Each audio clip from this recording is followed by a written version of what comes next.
पिछले क्लास में हम लोग देखे कि मैक्सिमम मिनिमम क्या होता है, मैक्सिमम वैल्यू कैसे निकालते हैं, मिनिमम वैल्यू कैसे निकालते हैं। इंक्रीजिंग टू डिक्रीजिंग अगर ग्राफ है और डिक्रीजिंग टू इंक्रीजिंग है, इंक्रीजिंग टू डिक्रीजिंग पर क्या मिलता है, मैक्सिमम मिलता है, और डिक्रीजिंग टू इंक्रीजिंग पर जो टर्मिनल पॉइंट मिलता है वो मिनिमम। और उसको फर्स्ट डेरिवेटिव टेस्ट से बताए थे कि कैसे इसको निकाला जाता है। लेकिन उससे पहले है कि मैक्सिमम मिनिमम में साइन स्कीम को भी समझना जरूरी है। तो आज हम जो बताने जा रहे हैं कि sign of algebraic function ax square plus bx plus c, एक को बताएंगे तो इससे समझ जाइएगा, बाकी हम अल्टरनेट साइन कैसे निकाला जाता है उसको भी बता देंगे। तो मान लीजिए कि दिया हुआ है y equal to ax square plus bx plus c दिया हुआ है। तो y इक्वल टू अगर इसमें से हम a को कॉमन ले लेते हैं तो बच जाएगा कितना, एक्स स्क्वायर प्लस बचेगा b बाई ए और प्लस हो जाएगा c बाई ए। तो हम लोग जानते हैं कि कोई भी क्वाड्रेटिक इक्वेशन अगर का रूट अल्फा और बीटा हो तो alpha plus beta equal to कितना होता है, अल्फा प्लस बीटा होता है माइनस b बाई ए, और अल्फा इंटू बीटा जो होता है वह क्या होता है, c बाई ए होता है। अल्फा प्लस बीटा हो गया माइनस b बाई ए, और अल्फा प्लस बीटा जो होता है c बाई ए होता है। तो अब इस इक्वेशन बिकम्स कर जाएगा कि y इक्वल टू ए यहाँ ले लिए, इसको हम एक्स स्क्वायर रहने दिए। अब देखिए alpha plus beta minus b by है, लेकिन यहाँ प्लस बी बाई है, तो इसको अल्फा और बीटा के फॉर्म में माइनस लिख सकते हैं, इंटू एक्स होता है alpha plus beta into x. अब फिर देखिए अल्फा बीटा कितना के बराबर, सी बाई ए कितना के बराबर है, तो अल्फा बीटा पर। हकीकत में value x square plus b x plus c का ही आगे लेकर चल रहा है, लेकिन अल्फा बीटा के फॉर्म में ले लिए। तो y इक्वल टू और हो जाएगा a इंटू, अब इसको ब्रेक कीजिए, x square minus alpha x minus beta x और प्लस कितना हो गया, अल्फा बीटा। तो y इक्वल टू और हो जाएगा a इंटू, यहाँ x को कॉमन ले लीजिएगा तो x माइनस अल्फा हो जाएगा, यहाँ माइनस बीटा को कॉमन ले लीजिएगा तो x माइनस अल्फा हो जाएगा। अब दोनों से हम y equal to x minus alpha को कॉमन ले लिए तो बच जाएगा कितना, x माइनस बीटा। इसको इक्वेशन 1 कर दिए, और हकीकत में वैल्यू है कितना के बराबर, तो ये वैल्यू जो है y ax square plus bx plus c के ही बराबर है। इसी को ना इस फॉर्म में लिखे हैं, तो इसको लिख दिए ax square plus bx plus c। ये क्यों पढ़ रहे हैं, तो इसका हम साइन स्कीम देखेंगे कि x square plus b x plus c, x real value है, तो रियल वैल्यू कहां से कहां तक पॉजिटिव वैल्यू को देगा और कहां से कहां नेगेटिव वैल्यू देगा, तभी ना हम पकड़ सकते हैं कि कहां से कहां मैक्सिमम होगा और कहां मिनिमम हो जाएगा। अब इसके बाद में देखिए कि इसको रूट क्वाड्रेटिक इक्वेशन का जो ग्राफ होता है, क्वाड्रेटिक इक्वेशन का जो ग्राफ होगा, क्वाड्रेटिक इक्वेशन का ग्राफ देखिए माइनस इंफिनिटी से प्लस इंफिनिटी पर हम जा रहे हैं। और चूंकि यह रियल वैल्यू फंक्शन है तो रियल फंक्शन में इसका दो रूट ले लिए, अल्फा और बीटा। रूट का मतलब कि जहां पर यह इक्वेशन बिकम्स कर देता है, कोई भी एक्सप्रेशन अगर एक इक्वेशन बनता है तो वहां पर हम रूट लेते हैं अल्फा और बीटा, यानी कि अल्फा पर वो वैल्यू 0 होगा और बीटा पर वो वैल्यू 0 होगा। और इसको कर्व को ऐसे रियल वैल्यू में रख देते हैं। एक ऐसा भी उस पर बाद में डिस्कस करेंगे कि एक इमेजिनरी पॉइंट भी जा सकता है, इमेजिनरी पॉइंट पर, तो जहां डिस्क्रिमिनेंट क्या होता है, लेस देन 0 होता है, तो उसको तो हमको पढ़ना नहीं है क्योंकि हमको फंक्शन जो भी पढ़ रहे हैं रियल वैल्यू फंक्शन पढ़ रहे हैं। दूसरा होता है कि कर्व को टच करते हुए पास करते हैं एक पॉइंट को जहां पर अल्फा और बीटा दोनों इक्वल होता है, तो उस पर बाद में डिस्कस करेंगे। अभी हम डिस्कस कर रहे हैं कि अल्फा और बीटा किसी भी क्वाड्रेटिक इक्वेशन का रियल एंड डिस्टिंक्ट रूट्स है, तब इसका साइन क्या होगा। तो देखिए स्पष्ट है कि 3 इंटरवल में बढ़ता है, एक माइनस इंफिनिटी से अल्फा के बीच में, और फिर अल्फा से बीटा के बीच में, और बीटा से प्लस इंफिनिटी के बीच में। तो इसको हम केस फर्स्ट रखेंगे, तीनों केस पर स्टडी करेंगे। ए हो गया आपका केस सेकेंड, और ए हो गया केस थर्ड, 3 केस हो गया। तो केस फर्स्ट में देखिए कि एक्स का वैल्यू यहां से यहां तक एक है, और फिर है अल्फा और बीटा के बीच में, और फिर है बीटा और इंफिनिटी के बीच में। तो केस फर्स्ट लेंगे इसका, केस फर्स्ट वेन। अब देखिए कि अल्फा से पहले जो भी एक्स होगा वो क्या होगा, छोटा होगा अल्फा से, यानी कि एक्स इज लेस देन हो जाएगा अल्फा। जब अल्फा ही से छोटा है तो बीटा से भी छोटा होगा इस केस में, x is less then beta. तो x minus alpha is less then 0 यानी कि निगेटिव क्वांटिटी देगा, एंड x माइनस बीटा भी जो होगा वह भी लेस देन 0 निगेटिव क्वांटिटी देगा निश्चित रूप से, क्योंकि बड़ा से छोटा ई छोटा वैल्यू है और अल्फा बड़ा वैल्यू है, तो छोटा को अल्फा बड़ा से घटाइएगा तो निगेटिव देगा। और इक्वेशन आपको क्या था, इक्वेशन था y equal to a into x minus alpha into x minus beta, यही ना इक्वेशन था, जिसको ax square plus bx plus c, इसी को हम लोग ax square plus bx plus c को लिखे थे। अब यहां जरा देखिए कि y इक्वल टू a तो रहेगा, x माइनस अल्फा कुछ भी हो, मान लीजिए कि x 3 है और अल्फा 5 है, तो 3 माइनस 5 क्या मिलेगा, -2 मिलेगा, यानी कि कोई एक निगेटिव क्वांटिटी मिलेगा। तो x माइनस अल्फा को हम लोग कह सकते हैं कि यह निगेटिव क्वांटिटी है, और x माइनस बीटा भी क्या है, निगेटिव क्वांटिटी है। अब जरा बताइए कि दो निगेटिव क्वांटिटी का जो रिजल्ट आएगा, एक में मान लीजिए कि -3 आ गया, एक में -5 आएगा, दोनों का प्रोडक्ट कितना हो जाएगा, 15 हो जाएगा, यानी कि पॉजिटिव वैल्यू देगा। तो हम लिख सकते हैं कि y इक्वल टू कितना हो जाएगा, a into negative quantity into negative quantity क्या दे देगा, पॉजिटिव क्वांटिटी दे देगा। तो a हो गया पॉजिटिव, y का वैल्यू अब किस पर निर्भर करेगा, a पर। a अगर पॉजिटिव हो जाएगा तो y पॉजिटिव हो जाएगा, और a निगेटिव होगा तो y निगेटिव हो जाएगा। तो केस फर्स्ट में a का जैसा नेचर होगा, अगर a पॉजिटिव होगा तो सारा का सारा पॉजिटिव हो जाएगा, और a निगेटिव होगा तो क्या हो जाएगा, यह वैल्यू निगेटिव हो जाएगा। तो साइन ऑफ, इस केस में क्या मिल गया हमको कि sign of x square, sign of x square plus b x plus c same as that of a हो गया, same as that of a, यानी कि जैसा ए का वैल्यू होगा वैसा ही वैल्यू नेचर होगा इसमें, same as that of a हो जाएगा। इसी चीज को अगर हम केस सेकंड में ला रहे हैं, केस सेकंड, तो केस सेकंड में क्या होगा कि अब देखिए कि स्थिति क्या है कि अल्फा से एक्स बड़ा है और बीटा से छोटा है, तो x is greater than alpha हो जाएगा and x is less then beta. तो एक्स माइनस अल्फा जो होगा वह ग्रेटर देन 0 होगा, और एक्स माइनस बीटा जो होगा वह क्या हो जाएगा, लेस देन 0 होगा। तो एक पॉजिटिव क्वांटिटी आ जाएगा और दूसरा निगेटिव क्वांटिटी आ जाएगा। तो y इक्वल टू लिख दीजिए a इंटू कितना है, x माइनस अल्फा इंटू है x माइनस बीटा। तो y इक्वल टू हो जाएगा a into x minus alpha positive quantity है, और x माइनस बीटा कैसा है, निगेटिव क्वांटिटी है। तो अब देखिए कि a पॉजिटिव और निगेटिव मिलकर जो अगला प्रोडक्ट देगा वो कैसा आएगा, निगेटिव क्वांटिटी आएगा। तो अब a का वैल्यू देखो, y का वैल्यू किस पर निर्भर करेगा, a पर ही निर्भर करेगा, लेकिन यहाँ पर a अगर पॉजिटिव होगा तो y निगेटिव हो जाएगा, और a निगेटिव होगा तो y पॉजिटिव हो जाएगा, यानी कि इसका जो नेचर होगा opposite to that of a होगा इसमें। तो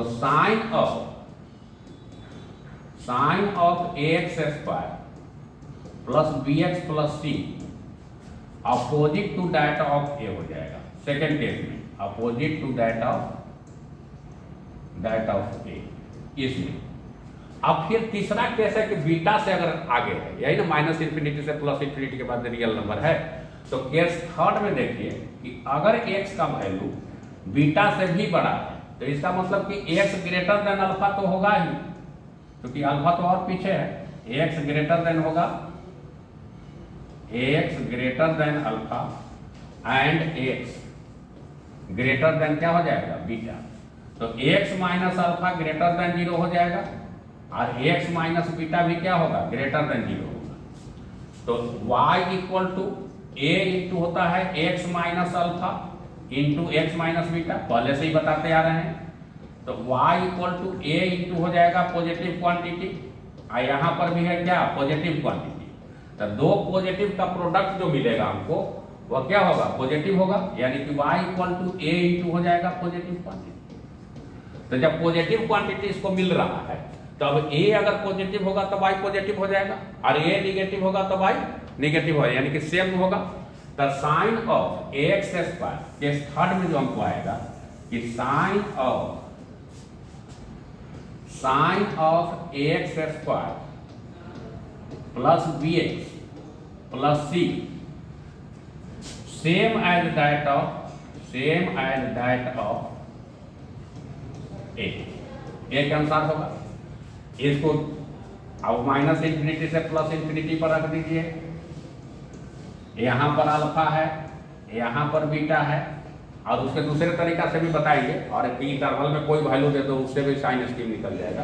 तो इसमें क्या होता है सेम, लेकिन बेसिक कंसेप्ट बता दिए, same as that of a, इसमें होता है opposite to that of a, opposite to that of a, और इसमें होता है same as that of A.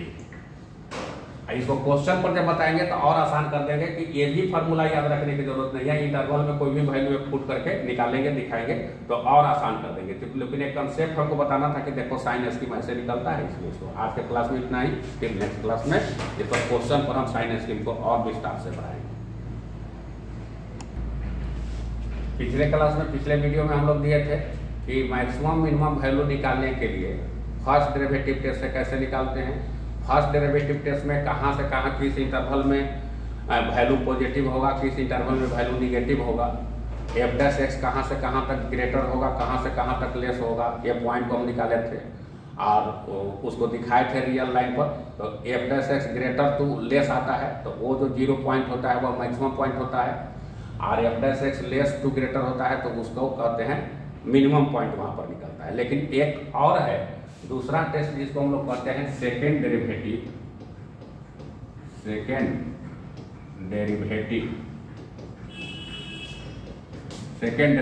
Test. तो सेकेंड डेरिवेटिव टेस्ट में होता है कि y equal to f x be any curve अगर लिए, डिफरेंशिएबल कर्व है कर्व। अब इसमें हमको मैक्सिमा मिनिमा का बात करना है। तो सबसे पहले इसका वर्किंग रूल है, वर्किंग रूल क्या है कि सबसे पहले इसको हम लोग डिफरेंशिएट करते हैं, differentiate on both side function को, both side of curve, side with respect to x. तो यहाँ dy बाई डी एक्स निकल जाएगा, तो dy by d x equal to हो गया एफ डैश एक्स। जैसे वर्किंग रूल से कर रहे हैं उसी तरह से निकालिएगा तो क्वेश्चन आसानी से बन जाएगा। इसको इक्वेशन हम 1 करते हैं। अब क्या करना है कि हम देखे थे कर्व में कि कर्व में या तो maximum to minimum, maximum point या मिनिमम पॉइंट के लिए कि यह तभी संभव है जब dy बाई डी एक्स वहाँ 0 हो, यानी कि टेंजेंशियल पॉइंट मिलेगा, टर्मिनल पॉइंट, एक्स एक्सिस के पैरेलल कोई पॉइंट होगा। तो एक्स एक्सिस के पैरेलल जब पॉइंट होगा तो y डिस्टेंस वहाँ क्या होता है कांस्टेंट, और y डिस्टेंस कांस्टेंट होगा तो naturally dy by d x 0 होगा। तो फॉर मैक्सिमम और मिनिमम कहीं भी अगर मैं हमेशा याद रखें कि मैक्सिमम या मिनिमम वैल्यू मिल रहा है तो वहाँ dy बाई डी एक्स को 0 होना ही पड़ेगा। अगर dy बाई डी एक्स 0 नहीं है तो मैक्सिमम मिनिमम की बात हम लोग नहीं कर सकते हैं। तो for maximum and minimum value dy by d x को हम लोग इक्वेट कर देते हैं 0 से। dy बाई डी एक्स को हम लोग क्या करेंगे 0 से इक्वेट कर देंगे। अब इसको 0 से इक्वेट करने का मतलब क्या हो गया कि एफ डैश एक्स को हम लोग 0 से इक्वेट किए हैं। तो मान लो कि कोई अलजेब्रिक फंक्शन है, कोई ट्रिग्नोमेट्रिकल फंक्शन है, जैसे ट्रिग्नोमेट्रिकल फंक्शन में f x equal to sine x plus cos x है, तो एफ डैश निकालेंगे तो cos x minus sine x आ जाएगा। तो उसको 0 करेंगे तो वहां पर हमारा कोई ना कोई एक वैल्यू आएगा ना। तो उसी तरह से सपोज करो कि एफ एक्स इक्वल टू 0 कर दिए, तो इसमें एक्स का वैल्यू हमको 0 पर मान लो कि अल्फा आ रहा है, बीटा आ रहा है, और भी आ सकता है। अगर ज्यादा क्यू का होगा तो अल्फा बीटा गामा आएगा, 4 का होगा अल्फा बीटा गामा, उससे आगे आएगा। लेकिन 2 पर हम देख रहे हैं कि मान लो कि एफ डैश एक्स को 0 दिए तो हमको एक्स का वैल्यू अल्फा और बीटा आ गया। यहाँ तक तो जो फर्स्ट डेरिवेटिव से किए थे वही चीज यहाँ भी है। लेकिन फर्स्ट डेरिवेटिव में क्या है कि फिर साइन स्कीम को देखना पड़ता है।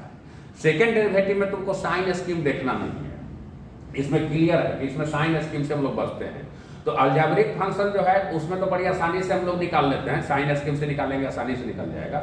लेकिन लॉग फंक्शन हो जाएगा, एक्सपोनेंशियल फंक्शन हो जाएगा, ट्रिग्नोमेट्रिकल फंक्शन में बारीकी से उसको चेक करना पड़ेगा कि कहाँ से कहाँ पॉजिटिव। जैसे साइन एक्स है तो साइन एक्स फर्स्ट और सेकंड में पॉजिटिव होता है, लेकिन थर्ड फोर्थ में क्या होता है निगेटिव हो जाता है। tan x है तो फर्स्ट और थर्ड क्वाड्रेंट में पॉजिटिव होता है, तो उसको बारीकी से हमको देखना पड़ेगा कि कहाँ पर है, कहाँ के। उसमें थोड़ा गलती होने की संभावना होती है। तो उसी चीज़ से बचने के लिए दूसरा जो टेस्ट लाया गया कि वह सेकेंड डेरिवेटिव टेस्ट लाया गया। और यहाँ तक फर्स्ट डेरिवेटिव और सेकेंड डेरिवेटिव दोनों का सेम प्रोसेस है। यहाँ के बाद ये चेंज करेगा, इसके बाद ही वर्किंग रूल में कहता है कि हम d2 ये जो इक्वेशन dy बाई dx निकाले हैं तो अगेन डिफ्रेंशिएट करेंगे और d2y बाई dx स्क्वायर निकालेंगे। Again differentiate 1 with respect to x। तो यहां पर क्या हो जाएगा कि d2y बाई हो गया dx स्क्वायर और यह वैल्यू हो जाएगा f double dash x। Double dash x निकाल दिए। अब यहां से हम लोग चेक करते हैं, यहां पर क्या चेक करेंगे कि केस फर्स्ट लेंगे। केस फर्स्ट लेते हैं और दिखाते हैं कि एक d2y by dx square is less then 0 हो जाता है। f डैश x का कोई वैल्यू आएगा, उस वैल्यू में पुट करेंगे at x equal to alpha और बीटा। या तो f डैश x का जो वैल्यू आएगा, यहाँ तो f डबल डैश x है, इसका कोई वैल्यू आएगा ना, तो उस वैल्यू में अल्फा और बीटा जो रूट्स पहले में निकाले थे उसको पुट करके देखेंगे f डैश x वाला f डबल डैश x वाला वैल्यू। अगर अल्फा और बीटा को पुट करने पर, कोई एक वैल्यू पर पुट करने पर अगर वह निगेटिव आ जाता है, लेस देन आ जाता है, तो कहेंगे कि y विल बी मैक्सिमम हो जाएगा at x equal to alpha. तो मैक्सिमम वैल्यू कहाँ, जो कर्व दिया हुआ रहेगा उसमें अल्फा का वैल्यू लिखेंगे। तो मैक्सिमम वैल्यू क्या हो जाएगा इसका, मैक्सिमम वैल्यू जो होगा y मैक्सिमम एफ एक्स है तो एफ अल्फा के बराबर होगा। अब एफ अल्फा में मान लो कि एफ अल्फा में sign x plus cos x दिया हुआ है, तो उसके जगह पर कोई एंगल आएगा, उस एंगल को पुट करेंगे। तो हमेशा याद रखें कि अगर अल्फा बीटा पुट करने पर d2y dx स्क्वायर में वह लेस देन 0 आता है, तब हमको वहां पर मैक्सिमम पॉइंट मिलेगा। और केस इसका सेकंड है, सेकंड कि एक d2y बाई dx स्क्वायर एक ग्रेटर देन 0 आ जाता है at x equal to alpha और बीटा पर। अगर ग्रेटर देन आ जाता है तो ग्रेटर देन आएगा, तो इस केस में y विल बी क्या हो जाएगा, y विल बी यहां हो जाएगा मिनिमम, मिनिमम हो जाएगा। और y मिनिमम जो वैल्यू होगा, y मिनिमम जो वैल्यू हो जाएगा वह f अल्फा या बीटा जिस पर आया होगा अल्फा, और इसमें जिस पर आया होगा निगेटिव को, इसमें भी एफ अल्फा और एफ बीटा लेंगे। दोनों में जिस पर अगर लेस देन आया होगा उस वैल्यू को लेंगे। अगर अल्फा पर लेस आया है तो अल्फा को लेंगे, अगर बीटा पर आया है तो बीटा को लेंगे, दोनों ही केस में। तो ये आसानी से मिल जाएगा कि लेस देन होगा तो मैक्सिमम मिलेगा, और ग्रेटर देन डबल डेरिवेटिव में वैल्यू मिलेगा तो वह मिनिमम मिलेगा। लेकिन एक ऐसी भी परिस्थिति आ सकती है कि d2y बाई dx स्क्वायर जो है वह 0 के इक्वल हो जाए, केस थर्ड में। तो फिर उसके बाद d3 d4 इस तरह से निकाल के टेस्ट करते हैं, लेकिन अभी आपको हम सेकंड डेरिवेटिव तक भी बता सकते हैं, उसमें d3 भी जाते हैं, d4 तक जाते हैं। कि केस थर्ड हो जाएगा कि a d2y by dx square एक इक्वल टू 0 हो जाएगा at x equal to alpha और बीटा। तो ये केस हो जाएगा नाइदर मैक्सिमम नॉर मिनिमम। यहाँ पर ना तो यहाँ मैक्सिमम पॉइंट मिल रहा है ना मिनिमम मिलेगा। ये केस जो हो जाएगा इन्फ्लेक्शंस का केस आ जाएगा। तो इन्फ्लेक्शन के केस में फिर इसको हम लोग आगे बढ़ते हैं और फिर d3y बाई dx क्यू निकालते हैं और उसको फिर इक्वेट करते हैं 0 से, और तब फिर d4 पर इसका जैसे d2 पर टेस्ट किए हैं d4 पर टेस्ट करते हैं कि d4 पर या ग्रेटर देन आ जाएगा तो y मिनिमम हो जाएगा, और लेस देन आ जाएगा तो मैक्सिमम होगा, एंड सो ऑन। इस तरह से आगे बढ़ते हैं इस टेस्ट का। लेकिन हम लोग जनरली सेकंड पर ही हमको मिल जाता है। तो आपको अगर फर्स्ट डेरिवेटिव टेस्ट से मैक्सिमम मिनिमा निकालने में परेशानी होता है तो आप सेकंड डेरिवेटिव टेस्ट को यूज करके मैक्सिमम मिनिमा का वैल्यू निकाल सकते हैं। क्वेश्चन जब बनाएंगे तो उसमें देखिएगा कि इसका बहुत ही आसानी से मिलता है। फर्स्ट डेरिवेटिव में होता है क्या कि हर बच्चे अलजेब्रिक को तो बना लेते हैं, लेकिन ट्रिगोनोमेट्रिकल फंक्शन मिल जाता है, लॉगरिथमिक फंक्शन मिल जाता है, एक्सपोनेंशियल फंक्शन आता है, तो वहाँ पर उस साइन स्कीम में कुछ गड़बड़ कर देते हैं। तो उसके लिए सबसे बढ़िया है कि सेकेंड डेरिवेटिव टेस्ट को आप यूज कीजिए और उससे आप क्वेश्चन बनाइए, क्वेश्चन आपको आसानी से बन जाएगा। फिर अगले क्लास में इस पर हम फिर डिस्कस करेंगे। हम लोग पिछले वीडियो में देखे थे कि मैक्सिमम मिनिमम का कब हमको मैक्सिमम पॉइंट मिलेगा, कब मिनिमम पॉइंट मिलेगा, मैक्सिमम और मिनिमम वैल्यू निकालने के लिए फर्स्ट डेरिवेटिव टेस्ट और सेकंड डेरिवेटिव टेस्ट का हम लोग यूज किए थे। आज उस पर एक क्वेश्चन दे रहे हैं। अच्छा, ये कोई जरूरी है मैक्सिमम वैल्यू मिनिमम से छोटा भी हो सकता है, तो वही एक क्वेश्चन दे रहे हैं कि prove that the function x + 1/x has maximum and minimum value. इसमें मैक्सिमम भी मिलेगा और मिनिमम भी मिलेगा, but the maximum value is less than minimum value. यही बात कर रहे थे कि मैक्सिमम वैल्यू जो होगा वह मिनिमम वैल्यू से छोटा होगा। मैक्सिमम और मिनिमम तो मिलेगा ही, लेकिन मैक्सिमम जो होगा लेस देन हो जाएगा मिनिमम का। यह चीज हम लोग इसमें देखने जा रहे हैं। तो फंक्शन तुमको क्या दिया हुआ है? तो फंक्शन है x + 1/x, तो y = fx। fx equal to कितना दिया हुआ है? x प्लस दिया हुआ है 1/x।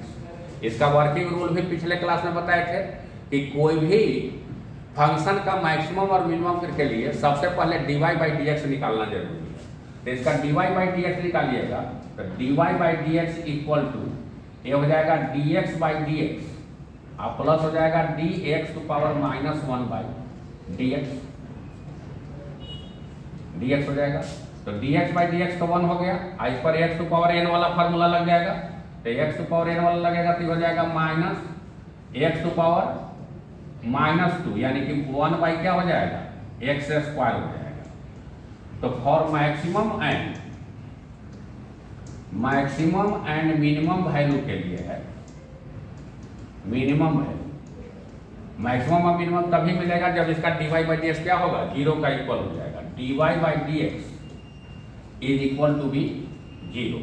तो dy/dx 0 का मतलब हो गया कि 1 - 1/x² जो है वह 0 के बराबर होगा, यानी कि 1 इक्वल टू हो जाएगा 1/x²। तो x² इक्वल टू हो जाएगा 1, तो x का वैल्यू हमको मिल जाएगा ± x का 2 वैल्यू मिलेगा।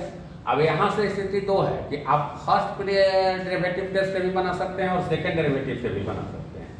तो अगर सेकंड डेरिवेटिव पर हम जाएं तो क्या करना होगा कि d2y/dx² फिर इसका वैल्यू निकालना होगा। अगेन डिफरेंशिएट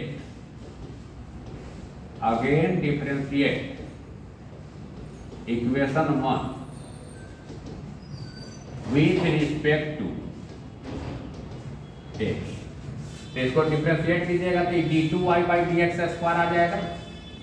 तो d2y/dx², तो 1 का डिफरेंशिएशन तो 0 हो जाएगा। और यहाँ देखिए x टू पावर -2 जाएगा, तो -2 मल्टीप्लाई होगा तो माइनस प्लस हो जाएगा 2, और x to power -2 -1 x to power n वाला फॉर्मूला से, तो 2 क्या हो जाएगा? x3। तो इसका वैल्यू आ गया 2/x3। अब इसमें देंगे कि अल्फा और बीटा आपको x की जगह कितना आया है? -1 और +1 आया है। तो केस फर्स्ट और केस सेकंड में देखेंगे। अब इसमें देखेंगे केस फर्स्ट, तो केस फर्स्ट में देखेंगे कि when d2y/dx² at x equal to 1 पर देख रहे हैं, तो 1 पर जाइएगा तो x का वैल्यू 1 दीजिएगा तो 1 का क्यूब हो गया, यानी कि वैल्यू कितना मिल जाएगा? 2 आ जाएगा। तो 2 मिलने का मतलब क्या हो गया कि d2y/dx² जो हो जाएगा वह ग्रेटर देन 0 हो जाएगा। 0 से बड़ा हो गया, जब भी 0 से बड़ा हो गया तो y विल भी क्या हो जाएगा? y विल भी मिनिमम हो जाएगा। यहाँ पर इसका वैल्यू क्या मिलेगा? Minimum at x equal to कितना पर? 1 पर। तो y मिनिमम के y कितना का इक्वल है? तो y है x + 1/x का। तो y मिनिमम कहाँ पर मिल रहा है? तो एट x इक्वल टू 1 पर मिल रहा है। तो x का वैल्यू यहाँ क्या दे देंगे? 1 + 1/1, यानी कितना हो जाएगा? 2। तो इस कर्व का मिनिमम वैल्यू जो हमको मिल गया वह 2 मिल गया। अब इसको 2 वैल्यू था, एक -1 एक +1, तो +1 पर ही ग्रेटर देन आया, इसलिए यहाँ पर मिनिमम वैल्यू मिल गया। अब केस सेकंड में चेक करते हैं इसको, केस सेकंड में कि x इक्वल टू अगर -1 है तब इसका वैल्यू क्या आ रहा है। तो case second d2y by d x square at x equal to -1, तो क्या हो जाएगा 2 बाई -1 का होल क्यूब हो जाएगा, तो ये क्या आ जाएगा -2 आ जाएगा, यानी कि यहाँ पर d2y by d x square जो हो गया यह लेस देन 0 हो गया। तो लेस देन का जो केस होता है उसको क्या कहते हैं, मिनिमम वैल्यू। तो y यहाँ पर मिनिमम नहीं मैक्सिमम होता है, y is maximum at x equal to -1 पर मैक्सिमम होगा।